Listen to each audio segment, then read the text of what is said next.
Une signature de Moussa Diawara. La PQD, Plateforme nationale des citoyens unis pour le développement, a désormais une antenne dans la préfecture de Fria. C'est le bureau exécutif de cette autre organisation de la société civile guinéenne qui a procédé à l'installation de cette section locale. C'était ce week-end. La cérémonie a connu la participation de nombreuses associations et organisations de la localité. C'est un compte rendu signé Abdul Karim Kamara. Après les préfectures de Koya et de Dubreka, la plateforme nationale des citoyens unis pour le développement PQD continue son offensive de charme pour expliquer aux populations le bien fondé de cette autre société civile qu'elle est. Pour l'installation de l'antenne PQD de Fria ce dimanche, nombreuses étaient des associations comme le SECOS ou la COPROGEG qui ont répondu à l'appel du bureau exécutif national venu présider la mise en place des différents bureaux de cette section PQD dans la cité de la Lumine. Mais pourquoi une autre société civile alors qu'il y en avait d'autres par le passé en Guinée? Vu cette situation, et après avoir rencontré plusieurs fois des partenaires au développement qui ont attiré notre attention là-dessus, nous nous sommes dit qu'il faut se mettre dans une logique de relance du mouvement social guinéen, une logique de redynamisation de la société civile guinéenne. La PQD se veut rassembleur par l'entremise d'un sentiment de complémentarité avec les autres organisations de la société civile comme le CNOX par exemple. Mais au-delà, cette société civile a un seul leitmotiv, jouer le rôle d'arbitre de l'éloquence. Nous sommes une organisation qui veut avoir le courage de dire au pouvoir ce que vous dites là n'est pas normal. Et avoir le même courage de dire aux opposants, ce que vous faites là n'est pas normal pour les citoyens. Une demi-heure de concertation entre les différentes associations qui prenaient part à la rencontre a suffi de mettre en place un bureau exécutif et un comité d'éthique. Ensuite, les deux bureaux se sont engagés à respecter la charte de la PQD comprenant 30 articles. Nous, acteurs non étatiques de Guinée, membres de la plateforme nationale des citoyens unis pour le développement PQ, nous prenons solennellement l'engagement sur l'honneur de respecter, de susciter le respect et d'œuvrer pour respect scrupuleux des principes et valeurs contenus dans la présente charte. Rappelons que ce bureau exécutif de la PQD de Fria comprend 13 membres, dont 3 vice-présidents. Quant au comité d'éthique, il est composé de 5 membres, dont un seul président. À tour de rôle, tous les membres ont prêté serment sur la charte élaborée par la PQD. La fête internationale de la femme, c'est dans 48 heures. Depuis que celle-ci a été officialisée, les femmes de par le monde saisissent l'opportunité pour se pencher sur leurs conditions de vie et de travail. Ici en Guinée, cette fête, la 34e du genre, a une signification toute particulière. C'est un commentaire signé Aminata Issouf Traoré.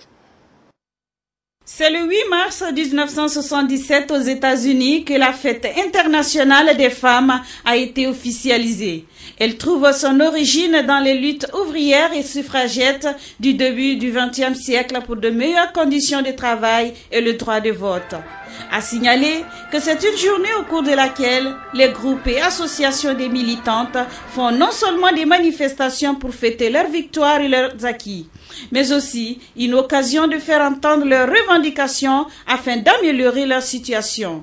Ce jour de fête internationale, célébré à l'ONU et dans de nombreux pays, réunit les femmes de tous les continents, souvent divisées par les frontières nationales et par les différences ethniques, linguistiques, culturelles et politiques. Comment fêter cette année en Guinée dans la joie, la paix et la tranquillité si les conditions de vie des pauvres citoyennes laissent à désirer? En tout cas, la Journée internationale des femmes reste aujourd'hui une brûlante actualité car tant que l'égalité entre les hommes et les femmes, la justice, la paix et le développement ne sont pas atteints, elles auront toujours besoin de la célébrer. Un autre reportage sur cette fête dans nos éditions de demain. La CONADOG, la Confédération nationale des diamantaires et orpailleurs de Guinée, est en phase avec les dispositions contenues dans le nouveau code minier. Après le lancement récemment de la campagne d'exploitation artisanale à Banankoro, le bureau exécutif et des membres de la CONADOG étaient en conclave ce mardi au Sudiste. Objectif, faire un compte-rendu des activités menées par la structure et s'imprégner des dispositions du nouveau code minier guinéen. C'est un public reportage signé Ibrahima Yari Yansane. Ils étaient plus d'une centaine de personnes à répondre à l'appel de la Confédération nationale des diamantaires et orpailleurs de Guinée, en abrégé CONADOG. Objectif, s'informer et échanger sur les nouvelles dispositions prises par les autorités du pays pour mieux réglementer le secteur au bénéfice du pays. Il y a la redevance du comptoir d'achat à l'exportation qui s'élève à un montant de 25 000 $ US par an, payable en devises. À ce montant s'ajoute une caution de garantie qui s'élève à 25 000 $ US. Il y a la redevance pour l'acheteur mandataire sur le compte du Trésor public. Pour le volet or, redevance comptoir, 25 millions de francs guinéens par an. Redevance acheteur, 5 millions de francs guinéens par an. Redevance collecteur, 2 500 000 francs guinéens par an. Redevance balancier, 500 000 francs guinéens par an. Le montant de la caution de garantie pour l'or s'élève à 25 millions de francs guinéens, remboursables à la fin de l'exercice, indique le secrétaire général. Parmi ces dispositions déclinées, le vice-président et le président de la CONADOG, le dernier en langue du pays, ont mis un accent particulier sur le respect des lois relatives à l'exploitation artisanale et à la commercialisation du diamant et de l'or en Guinée. Il est demandé à chacun de nous de payer ces montants au trésor de la République de Guinée. Aujourd'hui, dans le diamant, il y a tellement de fraudes. Quelqu'un qui va se hasarder à sortir de façon frauduleuse, il perdra tout. Ni mon falier, Barao Barani Akela, Yake Sariaka. Ni Make Sariaka, ni Saria Nada, a dit ready de Fouquet. Mais Saria ni Lani de Gbedo, Menkarani Anyala, Anka Lombara Menjaman Gbedo Fanaka. Enfin, Elhadji Daouda Cissé, président de cette structure, a rappelé qu'il y a à Banakoro des parcelles exploitables pour tout le monde, surtout les jeunes et les femmes, histoire de dire qu'à CONADOG, les droits sont les mêmes pour tous. On la croyait finie, la crise qui secoue l'Union nationale des pêcheurs artisans de Guinée est loin d'être résolue en dépit d'une caravane de réconciliation qui sillonne depuis quelques jours les débarcadères de Conakry. La hache de guerre ne semble pas enterrée. Preuve éloquente de cette situation, la caravane a été interdite de passage au port artisanal de Boulbini. Le groupe de Momomone Souma a organisé une manifestation ce mardi pour notamment mettre en garde le groupe d'Elhadji Daffé contre toute provocation. Il y a encore de l'eau dans le gaz de ce côté. Ben Omar Silla, reportage. C'est au port artisanal de Boulbini, considéré comme la source principale de ce conflit, que la caravane de réconciliation des pêcheurs artisans a été interdite. Une caravane initiée selon et par le ministre de la Pêche et de l'Aquaculture pour résoudre la cacophonie au sein de cette corporation. Le camp d'Elhadji Isiaga Daffé, président sortant, accuse le camp de Momomone Souma d'avoir détourné 150 millions francs guinéens. Il y a intérêt personnel. Le coordinateur national, coordinateur national de réconciliateur, et structure de syndicat. La structure est dans le 150 millions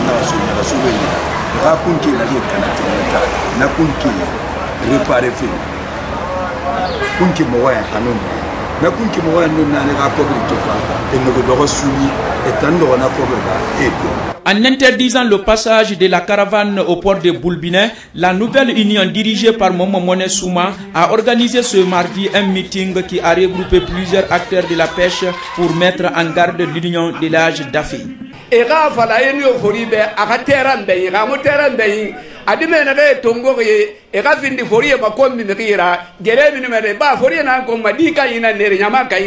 Le premier Momomone Souma appelle le camp d'Elhadji Isiaga Daffé à les rejoindre.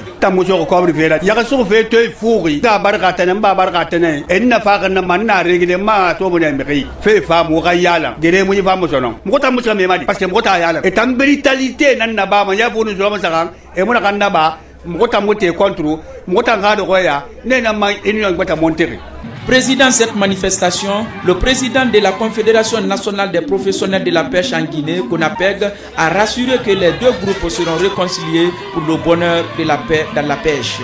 Les petits troubles qu'il y a actuellement, nous pensons très sincèrement que la bonne volonté de tous et la bonne compréhension, nous arriverons d'une manière ou d'une autre à réconcilier tout le monde. Parce que c'est dans l'intérêt du pays, c'est dans l'intérêt de la situation actuelle. Et je pense que tout le monde est patriote et tout le monde comprendra que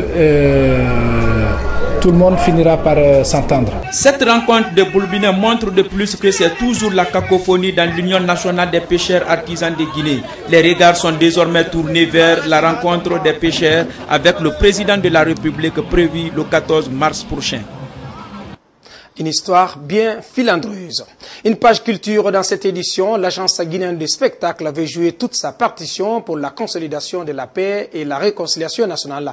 Pour ce faire, elle projette une tournée à l'intérieur du pays qui va durer 1 mois pour passer un message d'unité, d'amour et de pardon entre tous les fils de la Guinée. Des artistes venus d'ici et d'ailleurs seront mis à contribution. Tout cela s'inscrit dans un projet intitulé Tous Ensemble, projet présenté par Malika Kébé, le directeur général de cette agence. C'était à la faveur d'une conférence de presse ce mardi. Mamadou Sadio Balé nous en dit plus. Et moi, 9 villes, plusieurs artistes pour tenir en haleine les populations de l'intérieur du pays. Entre les 2 tours de la présidentielle de 2010, la Guinée avait failli basculer dans la violence. Depuis, le tissu social a été fortement fragilisé. L'agence guinéenne de spectacle entend mobiliser les artistes pour consolider la paix en Guinée. Nous avons mis un projet sur pied qu'on appelle Tous Ensemble. Ce projet consiste à sensibiliser les uns et les autres sur la question de la paix et de l'unité nationale. Durant 1 mois, les artistes guinéens et étrangers vont se produire dans 9 villes de l'intérieur du pays. L'agence guinéenne de spectacle va profiter pour passer des messages de paix. On commencera à Zérekouré après Gekedou, Gekedou, Kankan, Kankan, Sigiri, Sigiri, Mamou, Mamou, Labé, Labé, Kindia, Kindia, Boké, Boké, Conakry. Et ce projet connaîtra la participation de plusieurs artistes dont Sekouba Bambino, Fodé Baro, Tiken Jafakoli, Didier Awadi, Raskondel, Eli Kamano, Takana Zayom. Les 2 icônes du reggae guinéen ne s'entendent pas. Takana Zayom, meilleur reggaeman africain de 2011, et Eli Kamano se lancent souvent de projectiles à travers les médias et chansons. Leur réconciliation est un passage obligé avant la tenue de la tournée. Je vais leur parler, je vais leur appeler à la responsabilité. S'ils ne le font pas, moi je prendrai mes responsabilités. S'il faut, je les interdirai de concert en Guinée en tant que directeur général de l'agence guinéenne de spectacle, jusqu'à ce qu'ils soient responsables des actes qu'ils sont en train de poser. Quand on est artiste, on doit sensibiliser. Quand on est artiste, on doit amener les gens à changer de comportement. Mais on ne doit pas inciter les gens à la violence ni à la confrontation. Rappelons que le projet Tous Ensemble est la suite logique du concert avorté entre les 2 tours de la présidentielle de 2010. La structure initiatrice de l'événement affirme avoir pris les mesures pour que cette prochaine campagne ne puisse pas connaître le même sort que la précédente. Culture encore, la Guinée en route pour les 72 heures du livre sur le rôle et la place du livre dans l'éducation. Nous proposons depuis quelques jours les témoignages de personnalités. Ce soir, je vous invite à suivre Moustapha Koutoubou Sano. Il est le ministre de la coopération internationale. La suivez. Le livre, pour moi, représente la vie d'une nation. Je dirais tout simplement qu'une nation qui ne donne pas la considération nécessaire au livre, c'est une nation qui n'a aucune considération à son avenir, à son futur. Pour que nous puissions mettre à jour ce système éducatif, il nous faut les livres. Les livres, ça veut dire ici, il faut obligatoirement que nous ayons au sein de notre société des écrivains, des lecteurs, des gens qui sont très très attachés aux livres. C'est ce qui fera de nous une nation qui va mériter d'aspirer ou de croire qu'il y aura un avenir meilleur pour la Guinée. Un livre nous donne une idée sur une thématique, sur un problème dans la société, et ce livre essaie de donner une solution. C'est un écrivain qui commence à s'attaquer à un problème social, à un problème économique, à un problème politique, et il n'a pas le temps de parler avec tout ce monde. Mais c'est à travers le livre que nous pouvons ventiler nos idées, nous pouvons ventiler des solutions pour le problème que nous sommes confrontés dans la société. Donc tant que nous avons ces livres dans nos mains, nous avons des solutions pour le problème que nous sommes confrontés. L'appel que je peux le faire, il faut une mobilisation de la jeunesse et une mobilisation de toutes les couches de la société. Et enfin, encore un mot de culture pour boucler ce journal. La structure Mass Production, dans la fièvre de son 18e anniversaire prévu pour ce samedi 10 mars. L'événement suscite beaucoup d'engouement auprès du public. À l'agenda, un carnaval géant et de nombreuses autres activités. À nouveau, ce soir, nous vous invitons à suivre ces quelques témoignages sur la structure Mass Production, son parcours et sa place dans la culture guinéenne. Suivez.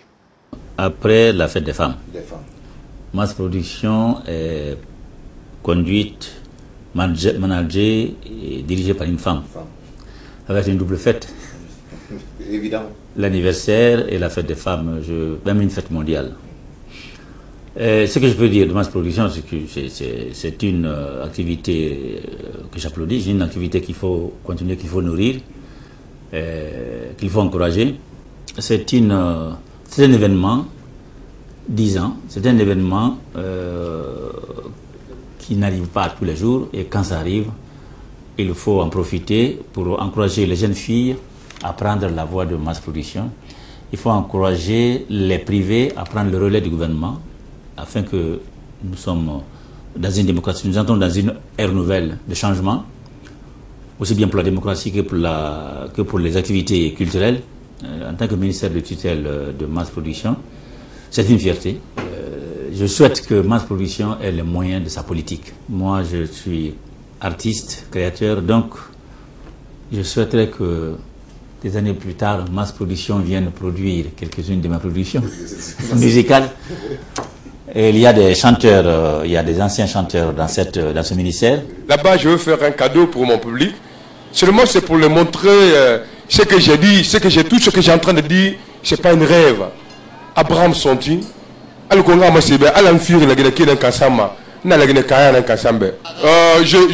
peux annoncer un titre qu'on appelle Idorolo Daralare.